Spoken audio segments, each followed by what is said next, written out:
lives and information talk to the Godhead. Basically, he's talking again about. Oh man. Well, now It's I just realized how little I know. Are they head fish or feet fish? Fishmen. So Fishmen. like, imagine if a fish kept evolving like a million years from now. Like a fish evolved. I'm just seeing a fish with a human head. Is it mostly a fish with a human head? No, it's the opposite. It's always the opposite because they need a cock to fuck us. Yeah. To make more of them. It's a humanoid fish. Oh. Yeah. But it is a loose connection. But what he's saying is that the Men in Black themselves have rituals on their own, and that it's the same stuff that we would do to talk to the Godhead. And they are intelligences that basically the beginning of the book is cracking that Aleister Crowley understood that the Book of Law was a gigantic cipher that was given to him by Aiwass, that he realized in the middle of his life that he didn't even understand what they were really talking about. And he knew that because basically it's written in the Book of Law that the next generation would come and decipher it, and they created a grid. Basically, it's all about the grid that they put together with numbers and connecting letters, which Aiwass is actually like the key to the actual code, and that you could use it like all the biblical numerology shit, where it's like certain words match up to numbers that all correspond to each other for no reason. Yeah, it's like we don't know why. It's just we just don't know what the reason is yet. When did he get the hat? You know, it's a great hat. It's a great hat. The triangle hat. He really brought it all together with the hat. Yeah. I wonder who gave it to him. But someone please explain it to me, and I'd like to actually speak to someone either on a Patreon interview or just in my life to help understand what the book is about, because I'm out of my depth. Mm-hmm. Well, Nick Redfern, quoting zoologist Richard Freeman, has a somewhat simpler connection. Okay. Simpler than that? Okay. I see how this is. It was like grade A to B to...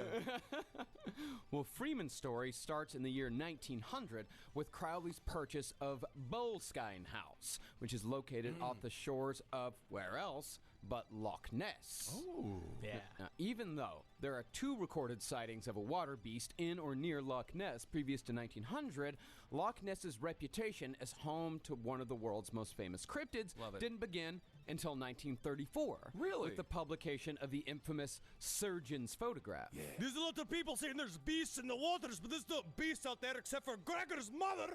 She built her sunbathing. Roast bone. Yeah. Wow.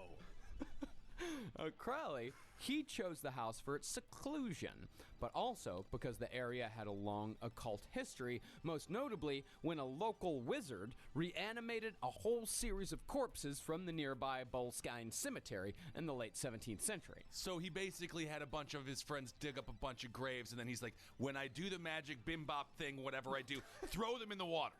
Yes. Okay. Yes, exactly. But also very similar to the Zobops, the voodoo priests that also been compared to the Men in Black. Very much so, I yeah. like the name, Zobops. Now, it was here at Boleskine House that Crowley attempted perhaps his most famous ritual. Uh-oh. This was the site of Crowley's attempt to summon his very own guardian angel. And hopefully it's got a randy old schwanz on him so that I can consume it with my buttocks. I know. I have a feeling this involves, like, getting a bitty, nice... big thing there. It did, but on the other hand, this ritual kind of runs a little contrary to what you'd usually think about Aleister Crowley. Like, he had, if I remember correctly, he had to abstain from any alcohol or like any mind-altering substances. Yeah, dude, if you're going to dilate your butthole big. I think he abstained from sex as well for those 6 months. Yeah. There's a part of this. But same thing with Alan Greenfield. So when they're talking about when they do these magical works, these take weeks and weeks, and it takes a lot of discipline, and you have to do it step by step, where you like use the Enochian key, and then you do a bunch of banning spells, where you banish a bunch of fucking other entities that you don't need, and you have to keep other people there. It takes a really long time. You have to stop for lunch. Right. And also, these people are sober as a fucking cat, dude. Yeah. These guys are just high on runes. You have to just sit there and be vibrating with runes so hard that you just can see this shit. Because again, it's not the idea of what you say is real and what I say is real is completely different. Because it's more like a hallucinatory reality where you sort of allow the images to conjure their way into your brain, and then slowly but surely they become real. That's why I don't like sober people, that unless you really need to be sober, in which case be sober, but Bud Light shuts some doors. And you don't need every door open in the house because you got a breeze coming through. It's unsafe. Anyone can enter. You want to close it up a little bit. Well, this ritual, it requires that the magician summon and bind the 12 kings and dukes of hell, including Payman, in order to Dukes of Hell. Yes, very funny. A couple of those. This first poop of the day. It's July 5th. I am. Okay. Well, those demons, those kings and dukes of hell, they have to be summoned and bound in order to remove the negative influences from the wizard's life. But Crowley wasn't quite as talented of a magician as he'd thought, as it said that he failed miserably and was never able to banish the demons that he'd summoned. And it suggested that these demons were the first manifestations of the modern Men in Black. So Crowley did this? Well, Crowley started it. And let's go even further with it. You're not going to believe where this story goes. I'm not going to believe any of this. No, Jim. That's my secret. I don't believe about 99% of the content that we've discussed on this show over. No, I'm just joking. I really love it. Very good acting, Kissel. Thank you very much. I appreciated that. I appreciated that. Now, Jim Keith maintains that Crowley, Jim Keith being the guy that wrote Casebook for the Men in Black, Jim Keith maintains that Crowley was actually a white magician rather than the more evil black variety, meaning that Crowley fought on the side of humanity, like when he later on supposedly helped Churchill win World War II. Yeah. He was a spy for the British. Yes. But they were saying apparently that he worked with British intelligence. And I actually do believe in a lot of this, because even Crowley said that he was mystified at the end of his life why people thought he was so evil. Yeah. He was actually trying to do good, but doing what later became known as, I would say, sort of the satanistic principle, which is you dress like the villain. Because it gets you laid. Right. He definitely liked doing that. Crowley believed that something called the Black Lodge, working with humans known as the Black Brothers, worked against the interests of humanity, preventing us from reaching higher states of knowledge. And Typhonian OTO head Kenneth Grant went even further, saying that the aim of the Black Lodge was the isolation of mankind and the rejection of the universal life current, meaning they work to prevent people from connecting with one another in meaningful ways. Oh, and we see what happens when people get to connect globally, how peaceful it is. No. And how wonderful it is. No, Actually, we're not, though. We're being divided up. That's what they're saying. Is what that the I'm whole saying. point is that they're winning, and then a part of what they're this is supposed to be is that, I mean, in the end, Crowley was truly doing the right-hand path's work, which is trying to use knowledge to help everyone. But it's and not the idea working. was supposed to be total transparency, and because we will not evolve to the next spiritual steps that will then lead to the technological steps that we need to fucking travel the space, travel the stars, Right. using nothing but our minds and our bodies turn us into fucking nanoparticles. We can't do that if we don't fucking band together. I Yeah, like we that, like can't- the cowboy kid in Willy Wonka. Oh yeah, dude, Twitter comes directly from the Black Lodge. Mark So- Zuckerberg is absolutely an agent of the Black Lodge. Really? Yeah. My God. I'm gonna steal his wallet and see if he has one of those cards. So we just did it backwards. We were supposed to evolve emotionally first and Yes. then get the tech. Yes. Absolutely. Ah, No, Yes, that's Kessel. the problem. Yeah, no, I you're believe getting that. it though. Oh, I That- believe it. Yeah, I mean, that- obviously yeah. we're not ready for prime time yet. No, we were no, we were not ready for the technological advances that came in the early 21st century at all. Okay. Now let's bring Alan Greenfield back into this. Now, in Alan Greenfield, even though rituals of the secret rituals of the Men in Black is very confusing, there are certain gems that were taken out that make a lot of sense. Specifically, Casebook kind of parsed all that and took these great excerpts out. Cool. Now, Greenfield, he even brought in the lore of Philip K. Dick into the mix. He said that the Black Lodge may be defined as the organized institution guided by Valis for the purpose of holding back human evolution, keeping a slave mentality in place. Now, I'll admit I know nothing about Valis or Philip K. Dick or any of that shit, but I do know Henry knows all about this. Now, a part of what you remember, it's like, so one thing to keep it back to, like, connecting it back to Men in Black, a part of the reason why they're attaching themselves to discounting UFO sightings and going and shutting people up is because that's the extension of their trying to create more ignorance and trying to create more fear, right? Valis is a system known as the Vast Active Living Intelligence System that it's an approached Philip K. Dick. Now, apparently, in a vision to Philip K. Dick, he was zapped with a pink laser beam of pure information from Valis that basically showed him that there's no such thing as time. He went that all time is concurrent, that he viewed himself in Roman times. It also happened to tell him that his son had a heart condition as a little baby, and he had to go through all of these different tests. He was like making the doctors run all these tests on his son, and they were like, there's no reason for this. And finally, they took x-rays of his heart, and they saw that he had a heart defect that would have killed him, right? So they feed him these little bone molts of information, which was this, and then he died several years later of a brain aneurysm. Some people say that maybe that was like sort of like that bubble in his brain is what caused him to see it, or is it vice versa?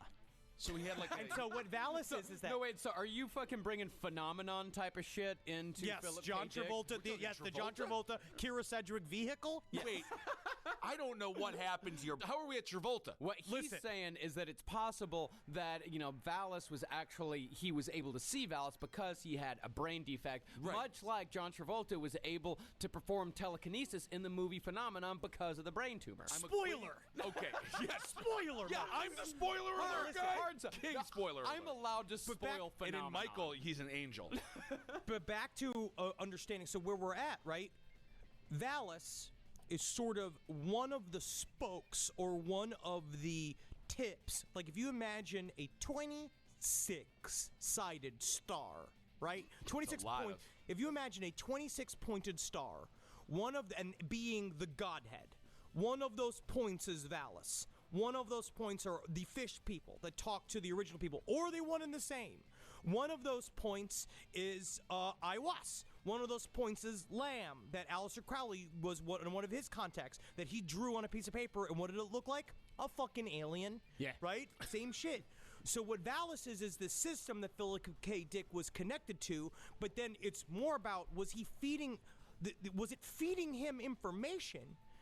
Or was it like giving him selected good bits of info and then keeping him repressed the entire time? Because a part of it is understanding, too, when you're working in ritualistic magic, because now Alan Greenfield, he calls upon Valis in his new, like, introductory rites when he does a ritual. Like, Valis is in there. There's a part of it, because what happens with, like, because if Philip K. Dick went insane, he went insane the only way a sci-fi genius could go insane, which is you go really fucking insane.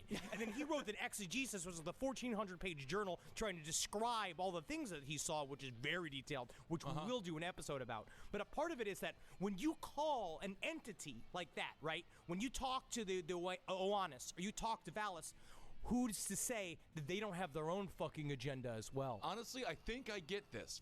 Appetizer sampler. You got mozzarella sticks. You got quesadillas. You got maybe mini sliders. You got maybe chicken wings. Right. You get a lot. But you don't get the steak. So he never got the steak. He got the sampler.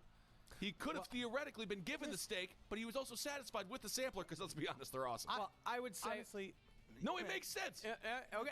Well, I would say that the steak is monotheism because you get the steak, you just get one god. You just get the one. You just get the one. But with the app sampler, Right. you get a whole bunch. You get a sample. you get a whole bunch. Yeah. Right. So he got all of it, but he never quite got the steak. You know what? I'm technically more confused because now I'm like thinking about it, what you're saying.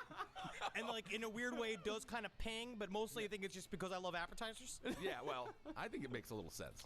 Of course. Let's get back to two words that I'm sure kind of pinged in a couple of people's brains. Black Lodge. And of course, Black Lodge pinged in your brain if you're a big fan of Twin Peaks. Yes. And in fact, much of the Twin Peaks Black Lodge stuff comes from Aleister Crowley. It comes from his novel Moonchild. Now, in this book, a girl named Lisa travels into the fourth dimension and enters into the Black Lodge. The characters inside, it can be interpreted as a dwarf surrounded by music, What? a beautiful woman murdered with a red line around her throat, Yep, and a yep. man of incalculable evil. In other words, the dwarf, Laura Palmer, and Bob. Shit, yeah, man. Fucking Twin Peaks, dude. Well, Mr. Lynch, thank you so much for coming here to Sony and pitching your show idea. It was really quite. I am I need to You go. gotta get the big fish. Did we just give him the show? Now, you might say that this is all fiction. You know, it's just Moonchild is a novel, Twin Peaks is a TV show. But Moonchild was largely based on magicians that Crowley knew and the rituals that they had performed. And Twin Peaks is, we've been talking about this a lot, like, it's about as close to modern occult mythology as we're going to get. Cool. Because they really did their homework in terms of, if you want to talk about the Black Lodge, the new season, the third season of Twin Peaks is a gigantic occult exploration, which I would say is as close to David Bowie's Black Star as anything else, where it's like, Yeah. you just want to get down deep and you go through all these references. You technically need to be watching Twin Peaks with the fucking computer open, like, searching shit. I haven't seen the third season yet. I'll get to it in 2 years from now. But you remember when it gets to the Black Lodge is where the Men in Black lived. So the idea is that Aleister Crowley opened the door of Black Lodge, a couple things slipped out, then he slammed it shut. Yeah. Wow. So how does all this tie into the Men in Black? That's a good question. Well, the story goes that Crowley spent decades keeping the Black Lodge at bay, working with other members of the Great White Brotherhood. However, there were some in the Brotherhood who fell to the influence of the Black Lodge. And the most successful Black Brother of them all was L. Ron Hubbard. Yeah, dude. He's my back in. God, He's again. back into play, man. How does because it all a part come of it, back to that rotund colonel? because he was very important. He sadly, weirdly, was a very important to American history if we believe that our interpretation of these events are true. Yes. Okay. Now, if you'll remember from our L. Ron Hubbard series, it was either like episode 1 or 2, I think it was 1, Hubbard made friends with noted occultist and rocket scientist Jack Parsons when Hubbard was on the right. road to founding Scientology. Oh, And he was pounding out his girlfriend and Right. taking all his money and having a great Exact- time. Oh, yeah. Yeah, I don't think Parsons liked him too much. No. But in 1945, these two guys working together, and we know for a fact that this actually happened. We know that Parsons and Hubbard attempted the Moonchild ritual, in which they were hoping to produce an incarnation of a divine woman known as Babylon, aka the Scarlet Woman. Now, following the ritual, Hubbard essentially ruined Parsons' life, and Parsons died under suspicious circumstances 6 years later in a quote-unquote accidental explosion in his garage. Yes. And, Oh, man. and it is definitely worth noting that Parsons was a student of Aleister Crowley. And Crowley had no confidence whatsoever in these two dudes. And this is decades after Crowley's peak. Yeah, you can't just go making flubber in your garage if you're not a scientist that's capable of doing so. No, you can though, I know, because but not sometimes capable of doing it. You obviously. can though, because sometimes it makes you great at basketball and it brings your family back together. That's true. Well, this is what Crowley wrote in a letter to like another OTO guy about these two assholes. Apparently, Parsons or Hubbard or somebody is producing a moonchild. I get fairly frantic when I contemplate the idiocy of these louts. I'm sorry I'm sitting on a parking cone. Sir, I'm just trying to park here. No parking, valet only. But it's Interesting. important to So remember that. Crowley was not happy that they were using his magic wrong. Absolutely not. Okay. Well, a part of what's going to be very difficult to explain to people outside of the magical world is that ritual work, to be honest, while it's talked about quite a bit, is pretty rare. The right-hand path, like what you always talk about, we had talked about when we did our magic episodes. They always did this for specific personal knowledge. They weren't trying to actually use the rituals the way they were intended. Aleister Crowley stepped out of style, and he was the one that was really doing stuff being like, I want to do it. I want to talk to the entities. I want to get power and money from them. I want to show people that that's what magic is for. But the thing is that a lot of people, like you're going to see, I think that we have real witches and sorcerers that listen to the show that do ritual magic. But you know for a fact, how many people you know are self-described quote-unquote witches, they've never done a fucking ritual. They just got candles and shit. They're just having a nice time, and they're wearing see-through clothes that's making them a witch. But a part of what these guys do, it's just like, is L. Ron Hubbard and Jack Parsons had the fucking schnances to actually do the Moonchild ritual, which is an incredibly important ritual that no one had really, I guess they had attempted forms of it, but these guys taking a full fucking home run swing for it, because a part of it, and they had two separate goals. Jack Parsons wanted to use the spirit of Babylon to actually put down Aleister Crowley's beginning of the Aeon of Horus, because Horus is connected to Mars and to fire, which is the idea that we be living in this like war-like time, and what we're trying to do is bring peace and love and harmony. And Babylon was supposed to come and teach everybody that slick pussies and hard penises and all that stuff is supposed to make things good and not bad, like it's supposed to like sexual healing for everyone. But fucking L. Ron Hubbard had a whole other idea of how to use this energy. Yeah. And it seemed like, yes. I can't stop thinking now of Parsons and Hubbard in like clear see-through shirts like Christian and Edge from WWE used to wear, and I just don't want to think about like their weird bodies being able to be seen through their black cloth shirts. I mean, Hubbard, he had definitely a weird body, but like Parsons was a heartthrob. He was. Oh yeah, man. Oh yeah. Hubbard had a perfectly normal body. No, it's your body, and it's the only reason you're saying that. He had a thinker's body, a technically very successful man's body. But even though Crowley had no confidence in these guys being able to pull this off, it's possible that L. Ron Hubbard actually knew exactly what he was doing. And he used Jack Parsons and the knowledge that Jack Parsons had learned from Aleister Crowley to do it. Now, here's another thing from Bishop Reverend Alan Greenfield. You got to say it like, here's another thing. And here's another thing. This is good. Greenfield maintains that L. Ron Hubbard was working for the Black Lodge. Jeez. Greenfield wrote, the Black Lodge's aim was to delay the manifestation of the new Aeon, the birth of the magical child, and the realization of the Ubermensch through diversion of the will current into less than useless power plays, demoralizing materialist and superstitious delusions, and New Age jargon. And it could be argued that useless power plays, demoralizing materialist and superstitious delusions, and New Age jargon are the foundations of Scientology. Interesting. Yeah, New Age jargon. I like it. So this is this like, what's that Xenu guy? That old thing with Scientology. Yeah. Is that where he came up with that idea? No, he purposefully, I think that it's technically, the idea is that it's purposefully misleading. It is purposefully done to con you and make you believe in something that's entirely cynical, and then by the end of it, it's you have been wasting your time. Yeah, Scientology removes thought completely. Right. You have no thoughts of your. All Scientology does is it just, shoots a bunch of manure in your head. And Manure? This sounds like a father trying to convince his daughter not to get in Scientology. All Scientology does is just shoots a bunch of manure in your head, and I don't see why you can't just be happy here in the homestead in Oklahoma. It's a perfectly fine home. Your mother loves you. I love you. Your brother loves you too much, but that's okay. But you Stay don't here. understand. Not only can I jump 7 feet, I'm also not gay anymore, Dad. Manure shoots into your head. Now, it very well could be possible that Hubbard's actual goal in the Moonchild ritual was to open the door to the Black Lodge completely, letting all manner of creatures and malicious aliens into this world. And what do those include?